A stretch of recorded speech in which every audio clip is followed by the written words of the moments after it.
வணக்கம். சிறப்பு நேர்காணலுக்கு வரவேற்கிறோம். நிகழ்ச்சியின் இன்றைய சிறப்பு விருந்தினர் மூத்த பத்திரிகையாளர் திரு துக்ளக் ரமேஷ் அவர். வணக்கம் சார். வணக்கம். எதை உணர்த்துகிறது இந்த வாக்குப்பதிவு?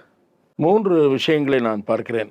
இந்த அளவுக்கு வாக்கு சதவீதம் அதிகமாக, அதுவும் பிற்பகல் 3 மணி அளவிலேயே உயர்ந்திருப்பது என்பது 3 விஷயங்களை நமக்கு உணர்த்துகிறது அல்லது தெரிவிக்கிறது என்று. அதாவது என்னன்னா, ஒன்று தேர்தல் ஆணையம் மேற்கொண்ட அந்த எஸ்ஐஆர் பணி, சீர்திருத்த வாக்காளர் பட்டியல் சீர்திருத்த பணி. அது பல வாக்காளர்களை அந்த வாக்காளர் பட்டியலில் இடம்பெற வேண்டாதவர்கள்லாம் நீக்கியது சரியான முடிவு என்பதை இது காட்டியிருக்கிறது. அதனால் ஒரு அந்த கம்பேரிட்டிவ்லி பார்க்கும்போது நீங்கள் அந்த நேரத்தில் முன்ன இவ்வளோதானே இருந்ததுன்னு சொல்கிறோம் இல்லையா, இவ்வளோதானே இருந்ததுன்னா இவங்கெல்லாம் இருந்திருக்காங்க. இறுதியில் பார்க்கும்போது இன்றைய தினம் அது இன்னும் அதிகரிக்கக்கூடும். 85 முதல் 90% வரை போகலாம்ன்றாங்க. அது ஒரு வகையில் வாக்காளர்களுடைய அந்த ஜனநாயக கடமையை ஆற்ற வேண்டும் என்கிற விழிப்புணர்வை வெளிப்படுத்தி இருக்கிறது.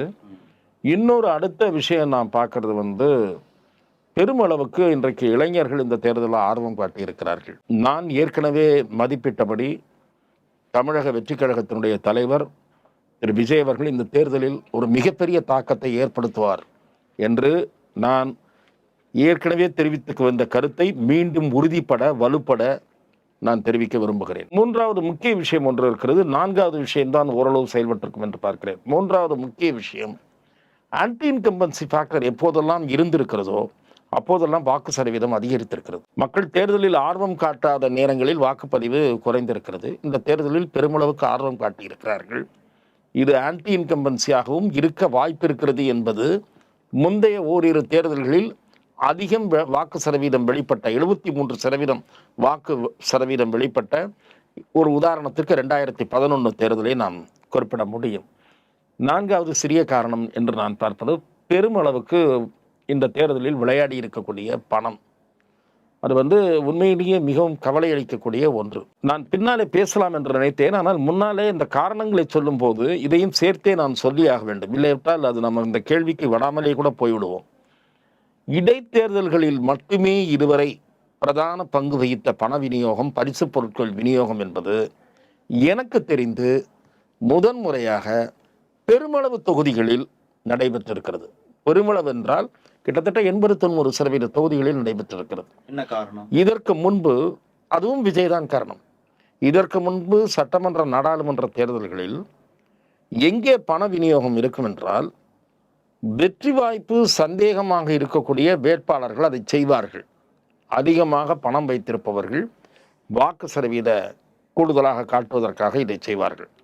இது என்பது நீங்கள் நான் இந்த தேர்தலில் தான் நான் களத்தில் சென்று பயணிக்கவில்லையே தவிர ஓரிரு தேர்தல்களுக்கு முன்பு வரை நான் தொடர்ச்சியாக களத்தில் சென்று பயணித்து வந்திருக்கிறேன். அந்த வகையில் பார்க்கும்போது சட்டமன்ற பொதுத் தேர்தலிலோ நாடாளுமன்ற பொதுத் தேர்தலிலோ மிக பெருவாரியான தொகுதிகளில் பண விநியோகம் என்பது நடந்ததில்லை. நீங்கள் வேறு யாராவது களத்திற்கு சென்றவர்களை கூட விசாரித்து பாருங்கள். இந்த முறை அப்படியல்ல. திராவிட முன்னேற்ற கழகத்தை சேர்ந்தவர்களும் சரி, அண்ணா திராவிட முன்னேற்ற கழகத்தை சேர்ந்தவர்களும் சரி, 90க்கும் மேற்பட்ட சதவீத தொகுதிகளில் பணத்தை கொடுத்திருக்கிறார்கள். குறைந்தபட்சம் 1000 ரூபாயிலிருந்து அதிகபட்சம் 6000 ரூபாய் வரை பணப்பட்டுவாடா நடைபெற்றிருக்கிறது. 6000 ரூபாய் பணப்பட்டுவாடா நடைபெற்ற தொகுதி எது என்பதும் எனக்கு தெரியும். 1000 ரூபாய் என்பது பொதுவாக காமனாக திமுகவும் சரி அதிமுகவும் சரி கொடுத்திருக்கிறது. 1000 ரூபாய் கொடுத்த இடங்களில் திமுக கொடுத்த இடங்களில் அதிமுக 1500, சில இடங்களில் வைஸ் வெர்சாவாக அதிமுக 1000 கொடுத்த இடங்களில் திமுக 1500 கொடுத்திருக்கிறது. இது பல தொகுதிகளில், குறிப்பிட்ட அளவு தொகுதிகளில் 2000 ரூபாய் வாக்குக்கு. அதிகபட்சமாக ஒரே ஒரு அதிமுக தொகுதியிலே 3000 ரூபாய் கொடுத்திருக்கிறார்கள். அந்த தொகுதியிலே அதிமுக வேட்பாளர் 1000 ரூபாய் தான் கொடுப்பார் என்று எதிர்பார்த்திருந்த திராவிட முன்னேற்ற கழக வேட்பாளர் அவர்தான் முதலில் கொடுத்தார். அதிமுக காரர் 1000 ரூபாய் தான் கொடுப்பார் என்று கணக்கு போட்டார். வெளி மாவட்ட தொகுதி அவர் 2000 ரூபாய் கொடுத்து விட்டார். ஆனால் சற்றும் எதிர்பார்க்காத விதமாக அதிமுகவை சேர்ந்தவர் 3000 ரூபாய் கொடுத்து விட்டார். அவர் 3000 ரூபாய் கொடுத்தது அதிமுகவிலேயே பல பேருக்கு ஆச்சரியம். இது நடந்த பிறகு என்ன ஆயிற்று என்று கேட்டால், நேற்று காலை தொடங்கி 2ஆம் கட்டமாக 2000 ரூபாயை திராவிட முன்னேற்ற கழக வேட்பாளர் கொடுத்திருக்கிறார். ஆக அவருடைய கணக்கில் 4000 ரூபாய். 6000 ரூபாய் கொடுத்த தொகுதி 5000 ரூபாய் கொடுத்த தொகுதிக்கு அடுத்து 3வது இடத்தை பெற்றவர் அந்த திராவிட முன்னேற்றக் கழக வேட்பாளர். அவை எதற்காக நான் இதை சொல்லுகிறேன் என்றால், இந்த மாதிரியான ஒரு பண விநியோகம் இதற்கு முன் எந்த பொதுத் தேர்தலிலும் நடந்ததில்லை. இவ்வளவு பிரயத்தனங்களுக்கு பிறகு தங்களுடைய வாக்கு வங்கியை 2 கட்சிகளும் தக்க வச்சுக்குமா திமுக அதிமுக? 2 கட்சிகளுடைய வாக்கு வங்கிகளிலும் சேதாரத்தை ஏற்படுத்தாமல் விஜயால் பெரிய வாக்கு வாங்க முடியாது. ஆகவே அவர் பெரிய வாக்கு வாங்குகிறார் என்று நான் திடமாக நம்புகிறேன். நாம் நேர்பட பேசும்போதும் சரி, தனிப்பட்ட உரையாடலிலும் சரி, நாம் பேசுகிற போது நான் 20% வாக்கு விஜய் பெறுவார், 20% குறையாமல் பெறுவார் என்று நான் சொன்னேன். அவர் அவ்வளவு அதிகமாக ஆர்வம் காட்டாமல் போனால், பணம் பெருமளவு விளையாடினால் இது குறையும் என்று நான் சொன்னேன். ஒரு 2-3% குறைய வாய்ப்பு இருக்கிறது, 18% கீழே இறங்க மாட்டார் என்று நான் பேசினேன். இப்போது மிக உறுதியாக சொல்லுகிறேன், 20% குறைய மாட்டார் என்பது மட்டுமல்ல, அவர் 25% வாக்குகளை வாங்கினால் நான் வியப்படைய மாட்டேன். ஏனென்றால் போலிங் 85% என்றால் ஆன் அன் ஆவரேஜ் சில தொகுதிகளில் சென்னையிலேயே கூட 30% வாக்குகளை வாங்குவார். சில தொகுதிகளில் இந்த மாதிரியான இடங்களில் தான் என்ன ஏற்பட வாய்ப்பு இருக்கிறது என்றால், முடிவு யாரை பாதிப்பார் என்பது போய் வெற்றி இலக்கை அவர் தொட்டு விடவும் வாய்ப்பு இருக்கிறது. 200-300 வாக்குகளில் விஜய் கட்சியினுடைய வேட்பாளரும் சில இடங்களில் வெற்றி பெறுகிற சூழல் 30% மேல் வாங்குகிற இடங்களில் உருவாகிவிடக்கூடிய சூழல்.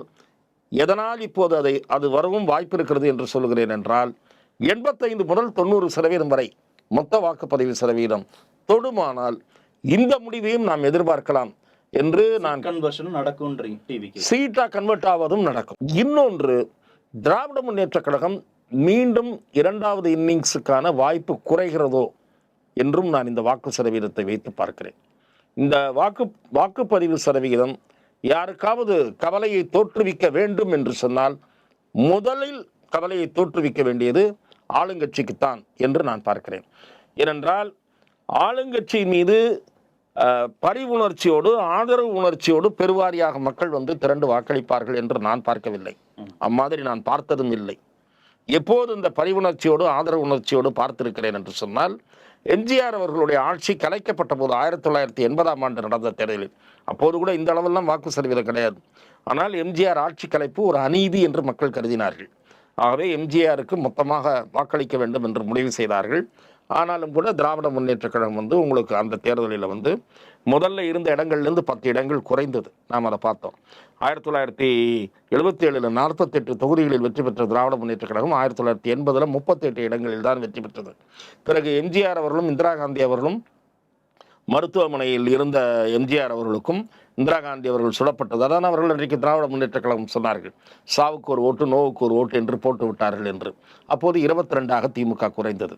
அதாவது நான் எதற்காக சொல்லுகிறேன் என்றால், I don't think this wave, அதாவது போலிங்கில் இருக்கக்கூடிய அந்த எழுச்சி இருக்கிறது அல்லவா, இந்த எழுச்சி என்பது ஆட்சிக்கு சாதகமாக போட்ட ஓட்டாக இருந்திருக்க வாய்ப்பு மிக மிக குறைவு என்று நான் பார்க்கிறேன். திமுகவுக்கு வாய்ப்பு குறைவு மீண்டும் ஆட்சி பொறுப்புக்கு வருவது அப்படின்னு நீங்க கணித்தீர்களானால், அடுத்ததாக 2 தரப்புக்கு அந்த வாய்ப்பு இருக்கு. ஒன்று அதிமுக, இன்னொன்று தாவேகாவிற்கு. அதுல யாருக்கு அதிக வாய்ப்பு இருப்பதாக நினைக்கிறீர்கள்? அதுல நான் என்ன சொல்றேன், தாவேகாவுக்கு சர்டன் நம்பர்ஸ் கன்வெர்டபிலிட்டியில் நம்ம ரொம்ப மிக குறைவாகத்தான் முதலில் கருதினோம். அதாவது தாவேகாவில் இருக்கக்கூடிய பிரபலமான சிலர் வேண்டுமானால் வெற்றி பெறலாம். விஜய்க்கு துணையாக 2 பேர் போவார்களா, 3 பேர் போவார்களா என்பது தெரியாது. ஒரு சில பேர் அது கூட வாய்ப்பில்லை என்றார்கள். திரு செங்கோட்டையன் போகலாம், மாதவர்ஜுனா போகலாம், அவர்களுக்கு இருக்கக்கூடிய வசதியின் காரணமாக. மற்ற வேட்பாளர்கள் பணம் கொடுக்கிறார்களோ இல்லையோ, இவர்கள் கொடுப்பார்கள் என்ற நம்பிக்கை பேச்சு பரவலாக உள்ளது. ஆகவே இதுதான் வாய்ப்பு என்று கருதினோம். இப்போது சீட் கன்வெர்டபிலிட்டி வரவும் வாய்ப்பு இருக்கிறது. ஆட்சி அமைக்கிற அளவுக்கு ஆட்சி அமைக்கலாம் வராது, நிச்சயமாக நான் நினைக்கவில்லை. ஆமாம், ஆட்சி அமைக்கலாம் வராது. அதிமுகவுக்கு இடங்கள் அதிகரிக்கக்கூடிய வாய்ப்பு இருக்கிறது. ஆனால் நான் திரும்பவும் சொல்லுகிறேன், இது குழப்பத்திற்கு கூட வித்திடலாம். உங்க சட்டசபை ஆமாம், அதாவது அதிக எண்ணிக்கையில் வெற்றி பெறுகிற கட்சிக்கு இன்னொரு கட்சியினுடைய ஆதரவு தேவைப்படக்கூடிய சூழ்நிலையை கூட இது தள்ளலாம். அல்லது ஆனால் எப்படி இருந்தாலும் திராவிட முன்னேற்ற கழகம் அமைப்பதற்கான வாய்ப்புகள் குறைவோ என்று கருதத்தக்க வகையிலே தான் இந்த பேரெழுச்சி வாக்குப்பதிவு சதவீதத்தில் உருவாகி இருக்கக்கூடிய இந்த எழுச்சியை நான் பார்க்கிறேன். தாவேகாவுக்கு வாக்கு சதவீதம் அதிகரிக்குது அப்படின்னா திமுக அதிமுக இரண்டு கட்சிகளிலிருந்தும் சமமாக வாக்கு பாதிப்பு நடந்திருக்கும் நீங்க நினைக்கிறீங்களா? நிச்சயமாக சேதாரம் ஏற்பட்டிருக்கும். கொங்கு பகுதியில சமமாக என்றால் இரண்டு கட்சிகளுக்கும் பாதிப்பு இருக்கு. கொங்கு பகுதியில நீங்கள் என்ன நினைக்கிறேன், இப்ப நான் வரும்போது பார்த்தேன் 3 மணி நிலவரத்திலே குமாரபாளையத்தில் 80% வந்து விட்டது. அங்கே திரு தங்கமணி வச்சு விடுவார், அதில் எனக்கு சந்தேகம் இல்லை. ஏனென்றால் அவருக்கு உள்ளூரில் நல்ல பேர் இருக்கு. ரெண்டாவது, கொங்குல பொதுவாகவே அதிமுகவுக்கு வலுவாக இருக்கு. ஆனால் அங்கேயும் விஜய்க்கு இதே அந்த 20+ மெயின்டைன் ஆனால் அது ஒரு நெருக்கடியில் கொண்டு போய் தள்ளலாம். உங்களுக்கு அங்கே இருக்கக்கூடிய அதிமுக வேட்பாளர் விஜய்க்கு ஏறுனா அது யாருக்கு லாபமா இருக்கும்னு நினைக்கிறீங்க? திமுகவுக்கு அதிமுக? இரண்டு பேருக்குமே வந்து அது கவலையை தோற்றுவிக்கும். இன் சர்டன் பாக்கெட்ஸ் அது வந்து திமுகவுக்கு பாதிப்பை ஏற்படுத்தும். சில பகுதிகளில் அது அதிமுகவுக்கு, இப்போ சென்னை எடுத்துக்கிட்டீங்கன்னு வச்சுங்க, திமுகவுக்கு இப்போ நான் வந்து ஒரே ஒரு தொகுதி பெயரை சொல்லாமல் நான் தவிர்க்க வேண்டும் என்று நினைக்கிறேன். ஏனென்றால் நான் களத்துக்கு செல்லலை. ஆனால் எனக்கு வந்து ஓரளவு பல்வேறு கட்சியினுடைய நண்பர்கள் என்னிடத்தில் பழகிறாங்க, நிர்வாகிகள், முக்கியஸ்தர்கள்லாம் சொல்கிறேன். நீங்கள் என்ன சொல்கிறேன், ஒரு கடற்கரையோர பகுதியில் திராவிட முன்னேற்ற கழகம் வந்து அதிகமாக ஓட்டு எடுக்கக்கூடிய ஒரு இடம் அது, சென்னைக்குள்ள.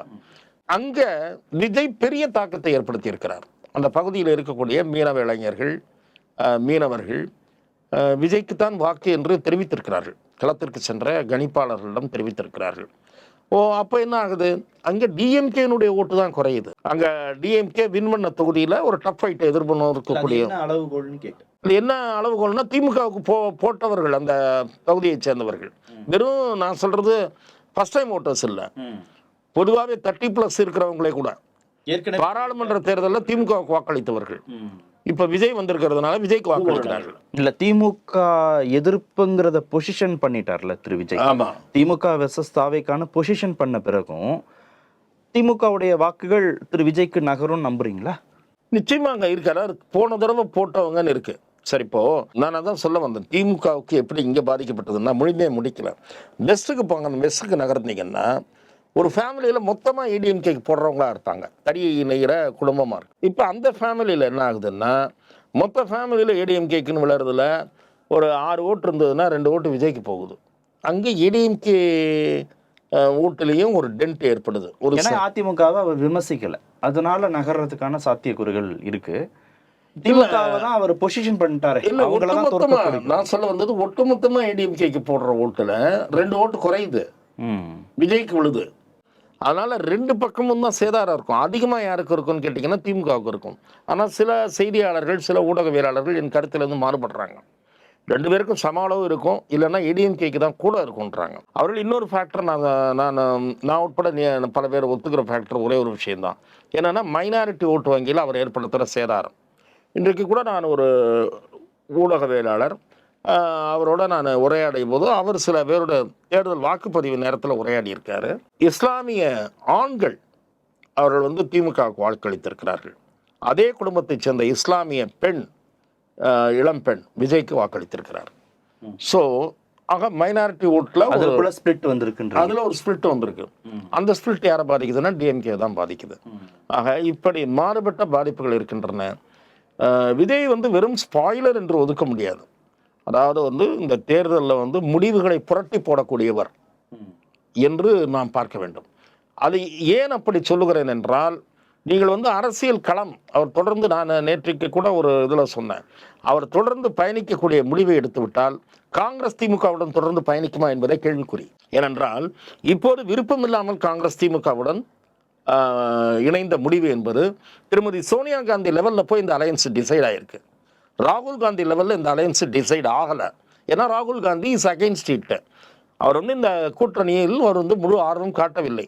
அவர் விஜய் என்பதில் தான் அவர் ஆர்வம் காட்டினார். அதன் பிறகு என்ன நடந்ததெல்லாம் உள்விவகாரங்கள், அதை நம்ம வந்து நிரூபிக்க முடியாது என்றாலும் கூட, அதன் பிறகு யாரை திமுக அப்ரோச் செய்தது, இந்த விஷயத்திற்கு பயன்படுத்தியது, யாரை பயன்படுத்தி கார்கேவை தொடர்பு கொண்டது, கார்கே திருமதி சோனியா காந்தி எப்படி கன்வின்ஸ் செய்தார், திரு ப. சிதம்பரம் அதில் எந்த அளவுக்கு கருவியாக பயன்பட்டார், இதெல்லாம் ஒரு பக்கம். ஆனால் ராகுல் Gandhi's absence in Tamil Nadu campaign, it is very important. Only 2 தடவை தான் வந்திருக்காரு. There is no joint meeting with mister M K Stalin. அவரும் சரி, அகில இந்திய அரசியலும் சரி, இன்றைக்கு தமிழ்நாட்டை உற்று நோக்கக்கூடிய சூழல் உருவாகி இருக்கு. தேர்தலுக்கு பிறகான மாற்றங்கள் நிறைய இருக்கும்னு நினைக்கிறீங்க? தேர்தலுக்கு பிறகான மாற்றங்கள் நிச்சயம் இருக்கும். அது விஜய் வாங்குகிற வாக்கை பொறுத்து திமுக அணிக்குள்ளும் தாக்கத்தை ஏற்படுத்தும். வெறும் காங்கிரஸ் மட்டும் இல்லை, விசிகாவை கூட யோசிக்கலாம். நீங்க ஏன்னா அவர் இப்ப என்ன இந்த நேரத்துல சஸ்டெயின் பண்ண முடியுமா திரு விஜய்னால? விஜய் முதல்வர் ஆவார் அப்படின்ற அந்த நம்பிக்கையில முதன்முறையாக வாக்களிக்கக்கூடியவர்கள், இல்ல விஜய் முதல்வர் ஆகணும்னு விரும்பக்கூடியவர்கள், அவங்க ஓட்டு போட்டிருப்பாங்க. இது தொடர்ச்சியான அவருடைய அரசியல் பயணத்துல இதே வாக்கு சதவீதத்தை அவர் சஸ்டெயின் பண்றதோ இல்ல அதிகரிக்கவோ அவருக்கு வாய்ப்பு இருக்கா? வாய்ப்பு இருக்கிறது, ப்ரொவைடட் அவர் அதுல உறுதியாக இருந்து பயணிக்க வேண்டும். இன்னும் தன்னை முழுமையான அரசியல் செயல்பாட்டுக்கு உரிய வகையில் அவர் தன்னை தகவமைத்துக் கொள்ள வேண்டும். அதில் அவர் இன்னும் இப்பயே கூட அவர் லேக்கிங் பிஹைண்ட். ஒரு அரசியல் தலைவராக ஒரு முழுமையாக அவர் அணுகக்கூடியவராக, அது ஒரு முக்கியமான விஷயம். நீங்கள் உங்களை எம்ஜிஆர் போல கருதி கொள்ளலாம், மேட்னி ஐடல் என்று. ஆனால் அது அல்ல. இன்றைக்கு இருக்கக்கூடிய அரசியல் வேற. அப்படி பார்த்தால் கூட எம்ஜிஆரை கூட ஒன்றும் மக்கள் நெருங்க முடியாதவர், மீடியா நெருங்க முடியாதவர்லாம் கிடையாது. எம்ஜிஆர் மக்கள் நெருங்கக்கூடியவர், மீடியா நெருங்கக்கூடியவர் தான். அவர் சுத்தமாக மீடியாவை அவாய்ட் செய்தவர் கிடையாது. இவங்க எல்லாருமே ஆரம்ப காலத்தில் மீடியாவோடு நினைக்கலாம். திரு விஜய் நாம பிரச்சாரத்திற்கே பல பகுதிகளில் போகல, ஆனா இத்தனை சதவீதம் அதிகமாக வாங்கி இது அவருக்கு ஒரு, நீங்கள் சரியாக கூறியதை போல அவருக்கு ஒரு தவறான புரிதலை ஏற்படுத்தி விடக்கூடாது. அரசியல் குறித்த தவறான புரிதலை ஏற்படுத்தி கூடாது. இப்பயே கூட ஒரு தவறான புரிதல் அவரை சுற்றி இருக்கிற 1-2 பேர் கட்டமைத்து விட்டார்களோ என்று கூட ஒரு பேச்சு இருக்கிறது. சும்மா நீங்கள் வெளியே வரக்கூடாது, நீங்கள் எப்பயாவது ஒரு தடவை தான் வெளியே வரணும், ஒரு கல்ட் மாதிரி அப்படி இருக்கணுன்ற மாதிரி. அது அல்ல. நீங்கள் அதை தவிர்த்து விட்டே நான் சொல்லுகிறேன், அவர் அரசியல் களத்தில் தொடர்ந்து தீவிரமாக இயங்க வேண்டும். இயங்கினால் இப்போது ஏமாற்றமடைபவர்கள் கூட, முதல் முறையாக அவர் முதல்வராக முடியவில்லையே என்று ஏமாற்றமடையக்கூடிய, அவரை ஆதரிக்கக்கூடிய இளைஞர்கள் கூட தொடர்ந்து அவர் பின்னால் பயணிப்பார்கள். ப்ரொவைடட் அவர் ஒரு தன்னை அரசியல் ரீதியாக இயங்குவதற்குரிய நிலையில் வைத்துக் கொள்ள வேண்டும். சோர்வடையக்கூடாது. நீங்கள் இது இல்லை 29 இருக்குது 31 இருக்குது அப்படின்னு he should carry forward the movement. அவருடைய இயக்கத்தை தொடர்ந்து முன்னெடுத்து சொல்ல வேண்டும். தீவிரமாக மக்கள் பிரச்சனைகளுக்காக களத்திற்கு வர வேண்டும். அப்படி செய்கிற போது நீங்கள் வீட்டிற்கு அழைத்து பேசக்கூடாது, களத்திற்கு சென்று பேச வேண்டும், களத்தில் நிற்க வேண்டும். போலீஸ் தடை இருந்தால் அந்த தடையை மீற வேண்டும், கைதுக்கு தயாராக வேண்டும், வழக்குக்கு தயாராக வேண்டும். நான் என்னை போன்ற சில ஊடகவியலாளர்கள் வியப்பு தெரிவித்தார்கள். காரைக்குடி வரை சென்று 15-20 நிமிடம் தாமதமாவதற்காக உங்கள் மீது 2 வழக்கு பதிவானால் உங்கள் தலையை எடுத்து விடுவார்களா? காரைக்குடி வரை போய்விட்டீர்கள், 2:30 மணி பிரச்சாரம் முடிகிறது, 2:30 மணிக்கு அந்த இடத்தில் போய்விட்டீர்கள், வேட்பாளரை மேலே ஏற்றி காமிச்சிட்டு ரவுண்ட் அடிச்சு வேன் 15 நிமிடங்கள் மீறி பேசுங்க, என்ன ஆகிட போகுது சார்? சில தலைவர்கள் 10 நிமிடம் மேலே லாஸ்ட் மீட்டிங்லேயே பேசியிருக்காங்க கடந்த காலங்களில், எனக்கு தெரியும். 5-10 நிமிடங்கள் பிரச்சார நேரத்திற்கு மிகுந்து பேசியிருக்கிறார்கள். வழக்கு பதிவு செய்வார்கள். தகுதி இழப்பெல்லாம் வந்துவிடாது. அப்படி யாராவது ஒரு தவறான கற்பனையில் இருந்தாரா என்னன்னு தெரியாது. இதற்காக சொல்லுகிறேன் என்றால், பெரும்பாலான மக்கள் காத்திருக்கிறார்கள், நீண்ட நேரம் காத்திருக்கிறார்கள், அவர்களை ஏமாற்றத்துக்குள்ளாக்குகிறார். இந்த மாதிரிலாம் இல்லாமல் அவர் தன்னை நிறைய அரசியல் பயணங்களுக்கு உட்படுத்தி கொண்டால் அவருக்கு வாய்ப்புகள், நிறைய வாய்ப்புகள் இருக்கிறது.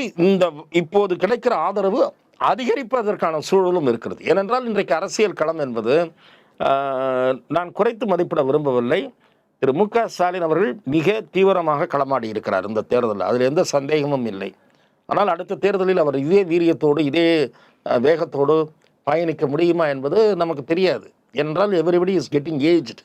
இந்த தேர்தலிலேயே அவர் இவ்வளோ உழைத்தது ஒரு ஆச்சரியம்தான். அதே போல் Thiru Edappadi Palaniswami is getting aged. So களம் என்பது 31 மாறும். ஒரு புறம் விஜய் தான் இருப்பார், இன்னொரு புறம் திரு அண்ணாமலை இருக்கலாம், திரு உதயநிதி ஸ்டாலின் இருக்கலாம். ஆகவே அதை நோக்கி நீங்கள் பயணித்தால் உங்களுக்கான ஆதரவு என்பது கூடுமே தவிர குறையாது. திரு எடப்பாடி பழனிசாமியுடைய அரசியல் அப்படிங்கிறது இதுக்கப்புறம் எப்படி இருக்கும்? திரு எடப்பாடி பழனிசாமி அவர்கள் மிக சிறப்பான முறையில் இந்த தேர்தல் பிரச்சாரத்தை மேற்கொண்டார். அதில் ஒன்றும் மாற்றம், சீக்கிரமே தொடங்கிட்டார். அவர் சீக்கிரமே தொடங்கினார். சொல்லப்போனால் 2 சுற்றுக்கு போய்விட்டு வந்து விட்டார் என்று கூட சொல்லலாம். திரு எடப்பாடி பழனிசாமி அவர்கள் வாங்குகிற சீட்டுகளை பொறுத்துதான் அதிமுகவினுடைய தொண்டர்களுடைய நம்பிக்கை, அந்த கட்சியினுடைய எதிர்காலம் அத்தனையுமே இருக்கிறது. இவருடைய பொறுப்பு உட்பட கிட்டத்தட்ட இப்போது இருக்கக்கூடிய நிலைக்கு அவர் மீண்டும் தக்க வைத்துக் கொண்டால் அது பெரிய விஷயமாக இருக்கும், அவர் சாதித்தது என்பது. ஆனால் அவருக்கு நிச்சயமாக ஒரு நம்பிக்கை இருக்கிறது, எப்படியாவது அதிமுக ஆட்சிக்கு வந்து விடும். அவர் அதை நம்புவதாக நான் கேள்விப்படுகிறேன். அந்த கட்சியில் இருக்கக்கூடிய நண்பர்களிடம் பேசுகிற போது ஆட்சிக்கு வந்து விடுவோம் என்று உறுதிபட அவர் நம்புகிறார் என்று சொல்லுகிறார்கள். அது எல்லா தலைவர்களுக்கும் இருக்கக்கூடிய நம்பிக்கை தான். முதலமைச்சர் அவர்களுக்கு சில உளவுத்துறை அறிக்கையை தவிர பென் நிறுவனம் போன்ற அமைப்புகள் இருக்கிற காரணத்தால் சில நெகட்டிவ் தகவல்கள் நிறைய போகின்றன. இவருக்கு என்ன நிறுவனம் என்ன தகவல் கொடுக்கிறது என்று தெரியவில்லை. அவர் சீரியஸாக ஆட்சிக்கு வந்து விடுவோம் என்று நம்புவதாக நான் கேள்விப்படுகிறேன். ஆனால் ஆட்சிக்கு வராவிட்டாலும் வலிமையான எதிர்க்கட்சி என்ற நிலைக்கு அந்த நம்பர் இருக்குமானால் ADMK will be still a force reckon with. ஆனால் இப்போது இருக்கிற எண்ணிக்கை குறையுமானால் அதிமுக மீதான இந்த மக்கள் பார்வை மக்கள் ஆதரவு இருக்குல்லவா, அதுவும் அதே ப்ரொபோர்ஷனேட்ல குறைய தொடங்கும். யாரை எதிர்க்க வேண்டிய நிலை அவங்களுக்கு வரும்? திமுகவை எதிர்த்தே அரசியல் செய்ய வேண்டிய அந்த பைபோலார் நரேட்டிவ் தொடருமா, அல்லது தாவேகாவை தள்ளப்படுமா? தாவேகாவை திமுக அண்டர் எஸ்டிமேட் செய்யவில்லை, இக்னோர் செய்தது. ஆனால் அதிமுக அண்டர் எஸ்டிமேட் செய்கிறது என்பதுதான் என்னுடைய பார்வை. தேர்தலுக்கு முன்பே என்பது எனக்கு உள்விவகாரங்களை நன்கு அறிந்தவன் என்ற முறையில் சொல்றேன். வருவாங்க, சின்ன பசங்க வருவாங்க, கைதட்டுவாங்க, விசில் அடிப்பாங்க, அதெல்லாம் அப்படியே ஓட்டா வராது. இதுதான் அந்த கட்சியினுடைய தலைமை மட்டத்தில் இருக்கக்கூடிய கருத்து என்று நான் கேள்விப்பட்டேன். ஏன்னா அப்படி நம்பியிருந்தா கூட்டணிக்கு வரணும்னு அழைப்பு விடுத்திருக்க மாட்டாங்கல்ல. கூட்டணிக்கு வர வேண்டும் என்று நேரடி அழைப்பு எதுவும் விடுக்கப்படவில்லை. திரு ஆர் பி உதயகுமார் போன்றவர்கள் இல்ல பவன் கல்யாண் மாடலை ஏத்துக்கணுங்கிற அந்த மாதிரி பேசினார்களே தவிர இவர் சொன்னார். ஒரு 2 கொடியை பார்த்த உடனே சொன்னார். அது வந்து அவருக்கு ஏற்பட்ட அந்த பிரச்சாரத்துல ஒரு தலைவர் அப்படி நிதானம் தவறி இருக்க கூடாது என்பதுதான் என்னுடைய. சட்டமன்றத்தில் கரூர் விவகாரத்திற்கு ஆதரவு தெரிவித்து பேசினார்கள். நான் சொல்வது பாரதிய ஜனதா கட்சி சில மறைமுக முயற்சிகளை மேற்கொண்டது. அந்த முயற்சிகள் வெற்றி பெறும் என்று அதிமுக நம்பி இருக்கலாம்.